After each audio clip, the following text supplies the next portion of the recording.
late last night, very late last night, in fact, close to midnight, as the lyric from the Michael Jackson song goes, Fabrizio Romano posted a tweet saying West Ham had bid for a player. €25 million package, which was rejected.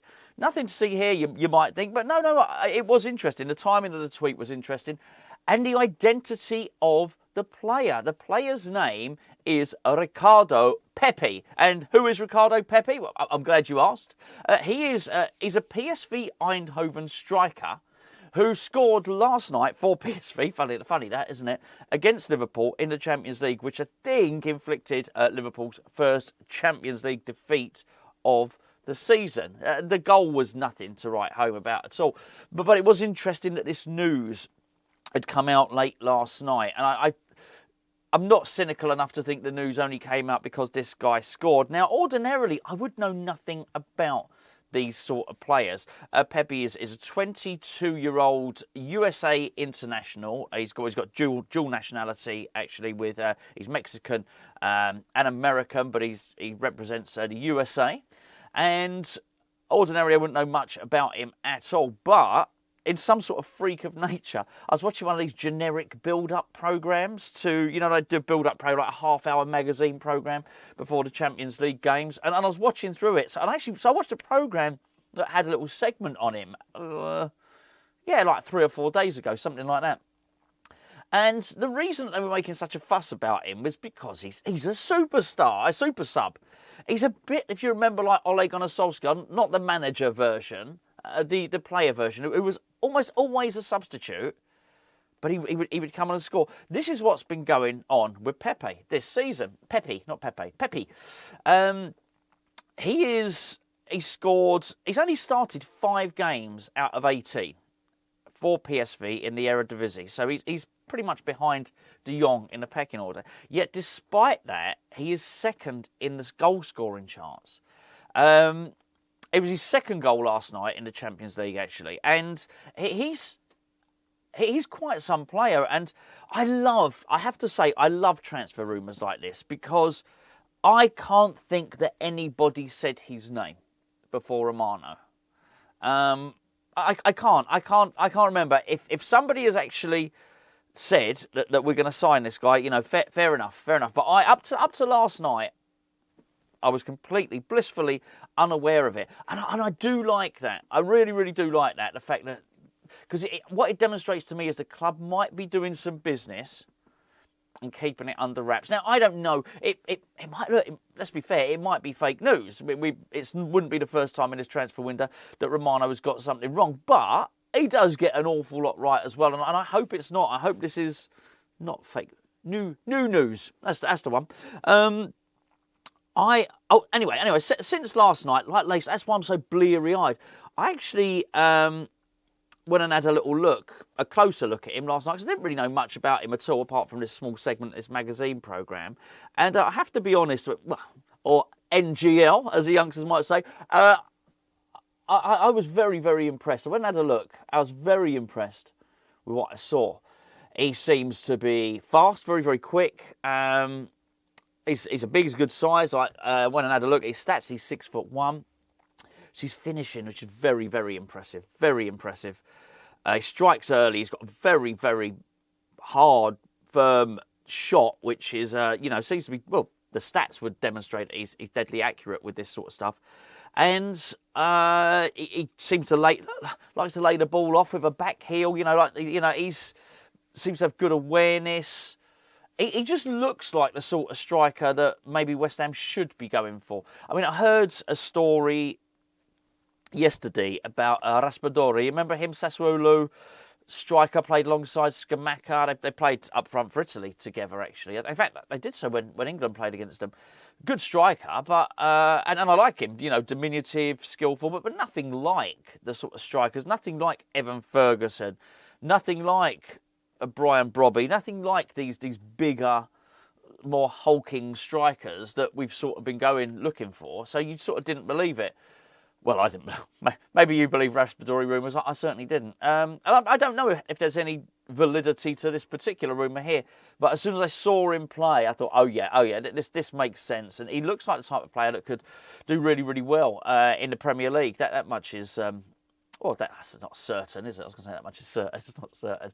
But he looks like good. I like it. I really, really like what I'm seeing from this guy here.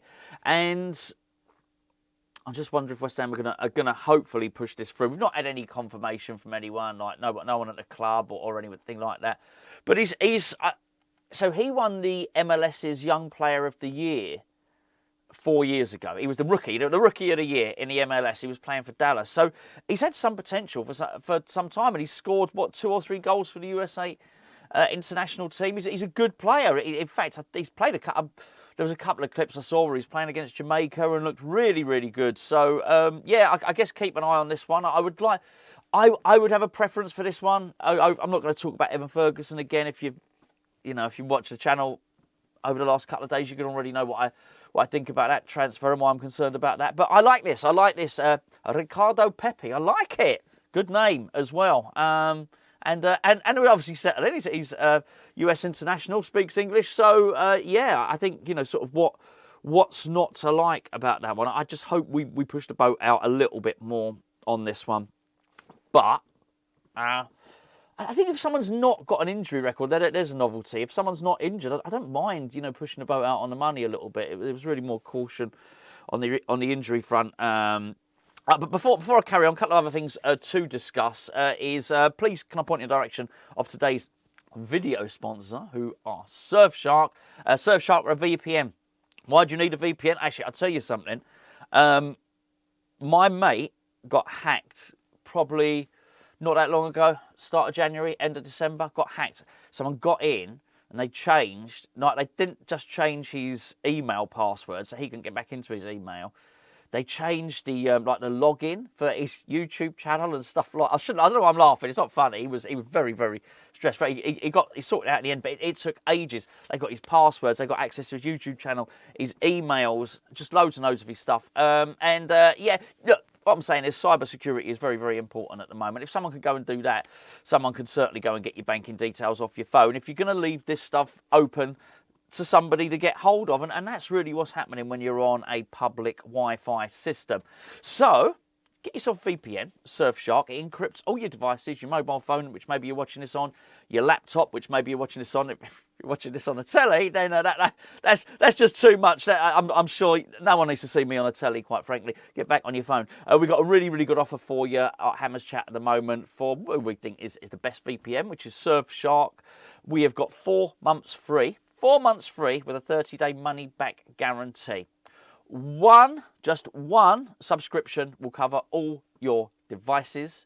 It's very, very easy. You can change your geolocation on it as well. So you don't. You can if you wanna set it to say that you're in Australia, you can do that as well, which may seem a little odd thing to do, but if you want to travel around or you want to access content that's only available in other countries, then the VPN's a really, really good way to do that as well. But, as I say, if you're the type of person that covers your PIN number when you go to the ATM, you probably, if you've got a banking app on your phone, want to be getting some level of protection on all your devices. The link is in the description below at surfshark.com/hammerschat.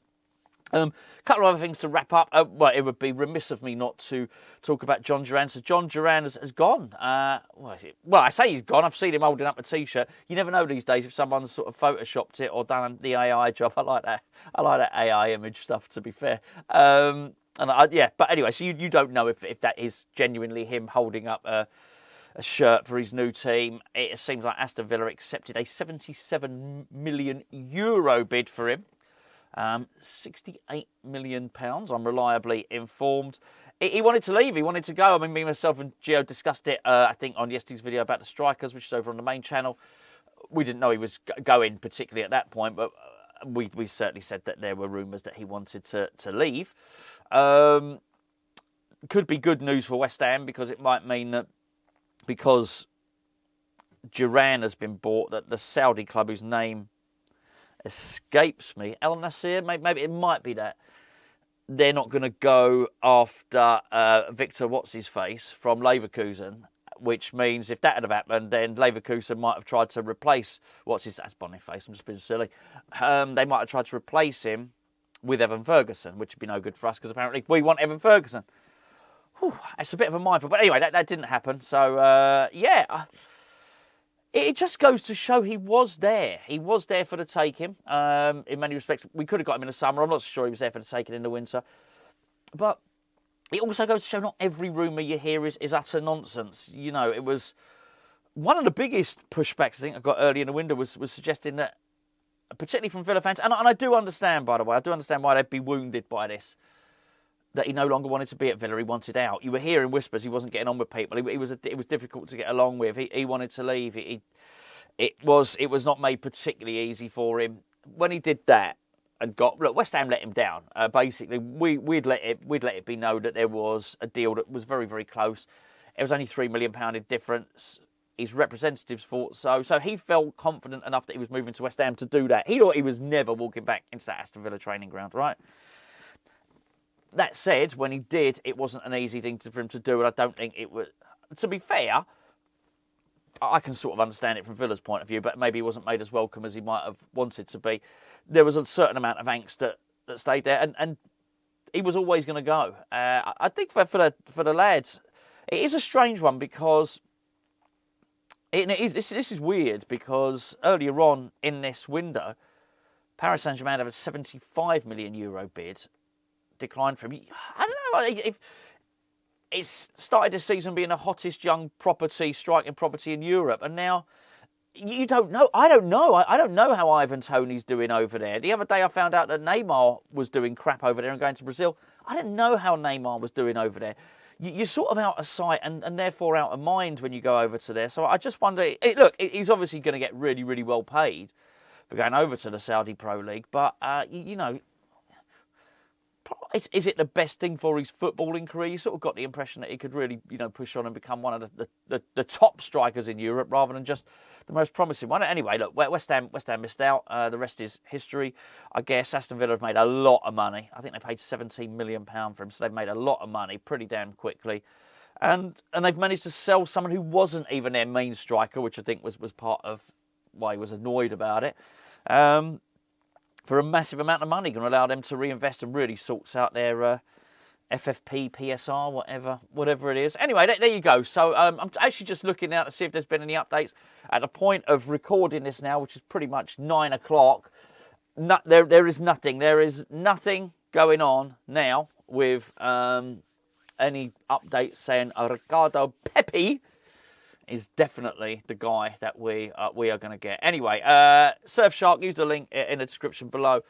I may or may not see you later. Anything could happen. We're very late. We're 30th of January. A couple of people have been writing about 31st. The transfer window closes on 31st. It doesn't. It closes on the 3rd of February, which is when we played Chelsea, I think. So if you remember, not summer, but in the last one, the winter window, it was that closed. We were playing Bournemouth. Weren't we? So you sort of know when we're playing, you're not going to do any deadline day deals. We've had all month. We shouldn't be leaving it to deadline day anyway. Right, I'll catch up with you tomorrow.